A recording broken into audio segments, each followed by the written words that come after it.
श्री स्वामी समर्थ. जय जय स्वामी समर्थ. स्वामींचं नाव घेऊन मी या व्हिडिओला सुरुवात करते. हिंदू धर्मशास्त्रात अधिक मासाला अत्यंत पवित्र आणि फलदायी मानले जाते. सन 2026 मध्ये हा पुण्यपर्व काळ ज्येष्ठ महिन्यात आला आहे. याला अधिक ज्येष्ठ मास असे म्हटले जाते. त्याची कालावधी 17 मे 2026 ते 15 जून 2026 असणार आहे. यंदा 27 मे 2026 रोजी आली आहे कमला एकादशी. अधिक मास किंवा पुरुषोत्तम मासाचे अधिपती स्वतः भगवान विष्णू आहेत. त्यामुळे या महिन्यात येणाऱ्या एकादशी सामान्य एकादशीपेक्षा अनंत पटीने अधिक फलदायी मानल्या जातात. हा योग फक्त 3 वर्षातून एकदाच येत असल्यामुळे आध्यात्मिक उन्नतीसाठी याचे विशेष महत्त्व आहे. अधिक मासातील शुक्ल पक्षातील या एकादशीला पद्मिनी किंवा कमला एकादशी म्हटले जाते. या दिवशी व्रत केल्याने कीर्ती, वैभव आणि संतती सुख प्राप्त होतं. हे व्रत भक्ताला वैकुंठ प्राप्तीचे अधिकारी बनवतं आणि जीवनातील भौतिक दुःखे दूर करते. शास्त्रामध्ये वर्णन आहे की पुरुषोत्तम मासातील या एकादशीचं व्रत करून भगवान विष्णूंच्या पुरुषोत्तम स्वरूपाची पूजा केल्याने शेकडो अश्वमेध आणि वाजपेयी यज्ञ इतके पुण्य लाभते. या तिथीला व्रतासोबत दीपदान, अन्नदान आणि ओम नमो भगवते वासुदेवाय या मंत्राचा जप केल्याने पितरांना मोक्ष प्राप्त होतं आणि साधकाच्या जीवनात सुख समृद्धी नांदते.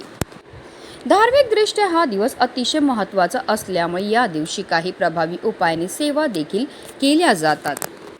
आणि म्हणूनच आज कमला एकादशीच्या दिवशी तुम्ही काही नाही केलं तरीही चालेल, पण संध्याकाळी कापूरसोबत जाळा. या तीन वस्तू जाळल्यामुळे आपल्या घरामध्ये असणारी जेवढी पण नकारात्मकता, इडापिडा, ग्रहदोष, वास्तुदोष, पितृदोष तर नष्ट होणारच आहे, पण आपल्या 7 पिढ्यांचं दारिद्र्य नष्ट होऊन आपल्या घराची, आपल्या मुलांची, आपल्या पतीची भरभरून अशी प्रगती होणार आहे. तर त्या वस्तू कधी जाळायच्यात, कोणत्या वेळेत जाळायच्यात, त्याबद्दल सविस्तर आणि महत्त्वाची माहिती मी तुम्हाला या व्हिडिओमध्ये देणार आहे. तो व्हिडिओ पूर्ण पहा. आणि जर तुम्ही माझ्या चॅनलवर नवीन असतील तर चॅनलला सबस्क्राईब करा आणि शेजारी बेल आयकॉन सुद्धा प्रेस करा, जेणेकरून तुम्हाला माझ्या नवनवीन व्हिडिओचं नोटिफिकेशन हे मिळत राहील आणि तुम्ही एक पण व्हिडिओ मिस करणार नाही. कमेंटमध्ये ओम नमो भगवते वासुदेवाय नमः लिहायला विसरू नका. अगदी माझ्यापासून तुमच्यापर्यंत प्रत्येकजण खूप मेहनत करतो, खूप कष्ट करतो, जेणेकरून आपल्या आयुष्यामध्ये सुख समृद्धी नांदेल. पण बराचसा काय होतं ना, आपल्या घरामध्ये काही दोष असतात की आपल्यामध्ये काही दोष असतात.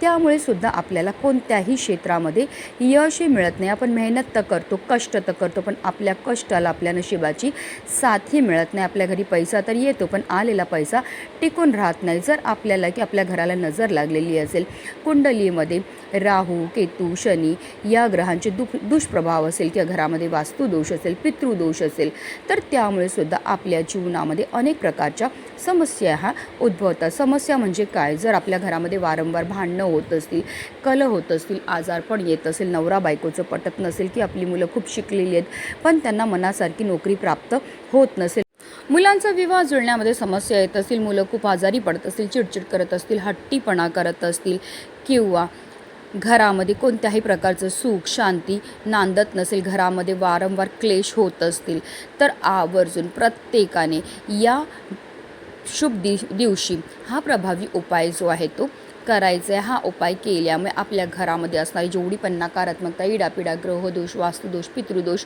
दूर होऊन आपल्या घरामध्ये अखंड माता लक्ष्मीचं आगमन हे होणार आहे. आता हा उपाय आपल्याला कधी करायचा? तर हा उपाय आपल्याला आज संध्याकाळी 6 वाजल्यापासून 7:30ची जी वेळ असते ती माता लक्ष्मीची आगमनाची वेळ असते आणि त्या वेळेमध्ये जर आपण काही प्रभावी उपाय केले तर त्यामुळे माता लक्ष्मी आपल्याला प्रसन्न होते आणि तिचं अखंड आगमन आपल्या घरामध्ये होत असतं. पण आता काही कारणास्तव जर तुम्हाला या वेळेमध्ये हा उपाय करणं शक्य नाही झालं तर अगदी रात्री 12 वाजेपर्यंत सुद्धा तुम्ही हा उपाय जो आहे तो करू शकतात. हा उपाय करण्याच्या अगोदर आपल्याला सर्वप्रथम देवघरामध्ये दिवा हा प्रज्वलित करून घ्यायचा आहे. कारण कोणतीही सेवा किंवा कोणताही उपाय जर आपण अग्नीच्या साक्षीने केला तर त्यामध्ये आपल्याला निश्चित सफलता ही प्राप्त होत असते. त्यानंतर आपल्याला विधिवत देवपूजा ही करून घ्यायची. तुळशी मातेच्या इथे सुद्धा आपल्याला एक दिवा हा प्रज्वलित करून घ्यायचे. त्यानंतर आपल्या घराची सर्व दरवाजे आणि खिडक्या ज्या आहेत त्या आपल्याला खोलून घ्यायच्या आहेत. कारण आपल्या घरामध्ये असणारी जेवढी पण नकारात्मकता, इडापिडा, दोष आहेत, अलक्ष्मी येतील आपल्याला घरातनं बाहेर काढून टाकायचं आहे.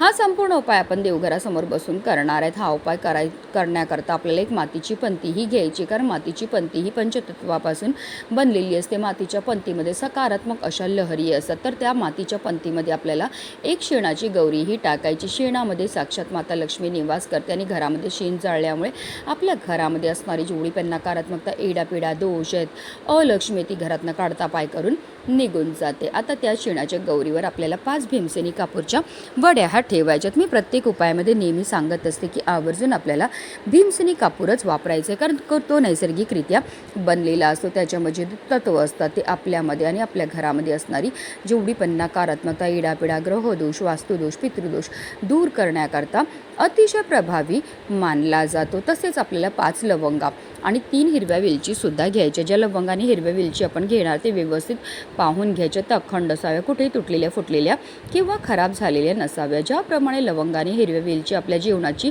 चव वाढवतात, त्याचप्रमाणे आपलं भाग्य उजळायचं कामसुद्धा करत असतात. तसेच आपल्याला लागलेली प्रखरात्री प्रखर वाईट दृष्ट काढण्याकरता सुद्धा लवंगा आणि हिरव्या वेलची ही अतिशय प्रभावी मानल्या जातात. तसेच लवंगा आणि हिरव्या वेलची हा माता लक्ष्मीला सुद्धा अतिशय प्रिय, आणि जेव्हा पण आपण माता लक्ष्मीला प्रिय असणाऱ्या वस्तूंपासून काही उपाय किंवा सेवा करतो तर त्यामुळे माता लक्ष्मी ही आपल्या घराकडे आकर्षित होते. आता या लवंग आणि हिरव्या वेलची सुद्धा आपल्याला त्या मातीच्या पंतीमध्ये नेऊन टाकायच्यात. आता आपल्याला थोडेसे काळे तिळ घ्यायचे. तिळांची उत्पत्ती ही श्री हरिविष्णूंच्या घामापासून झाली होती. तसेच काळे तिळ हे आपल्या पितरांना सुद्धा समर्पितात, आणि जेव्हा पण आपण काळ्या तिळांपासून काही उपाय किंवा सेवा करतो तर त्यामुळे आपल्या जीवनामध्ये असणारा प्रखरातला प्रखर पितृदोष, ग्रहदोष, शत्रुपीडा, दारिद्र्य दूर होण्यामध्ये मदत ही मिळत असते, कारण तिळांना दारिद्र्यनाशक असं सुद्धा म्हटलं जातं.